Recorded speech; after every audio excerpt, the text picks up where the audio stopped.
بسم اللہ الرحمن الرحیم۔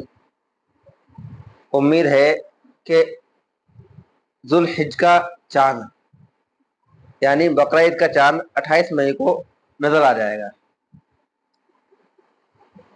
تو ایک مسئلہ یہ ہے کہ جو حضرات قربانی کرنا چاہتے ہیں اور جن حضرات کے ذمہ قربانی واجب ہے، ان کے لیے مستحب عمل یہ ہے کہ وہ چاند دکھنے سے پہلے پہلے یعنی 28 تاریخ سے پہلے پہلے اپنے ناخن، بال وغیرہ صاف کر لیں، اور پھر چاند دکھنے کے بعد سے لے کر اپنی قربانی کرنے تک اپنے ناخن، بال وغیرہ وہ نہ کاٹیں۔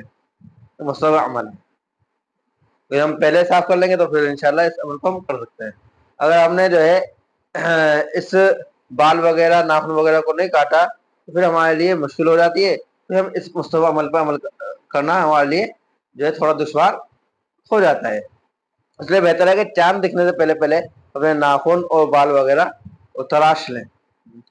ہاں، اگر کوئی شخص بھول گیا اور اس نے چاند دیکھنے کا کاٹ لیا تو پھر کوئی حرج بھی نہیں ہے، کوئی گناہ بھی نہیں ہے۔ ہاں، بہتر اور مستحب ہے کہ نہ کاٹے، لیکن جو ہے اگر زیادہ بڑھ گئے تو پھر کاٹ لے، پھر جو ہے کاٹنے میں جو ہے زیادہ دقت نہیں ہے۔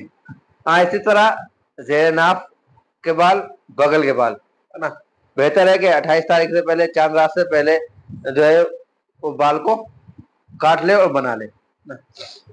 لیکن اگر کوئی شخص بھول گیا، بھولنے کے بعد جو ہے اس کو وقت ہو گیا تھا کافی، اور جب چاند دکھ گیا، چاند دکھنے کے بعد اس کے جو ہے تقریباً 40 دن میں مکمل ہو گئے کاٹے ہوئے، کیونکہ 40 دن کے اندر اندر جو ہے بغل کے بال اور جو ہے زیر ناف کے بال آدمی کو کاٹ لینا چاہیے۔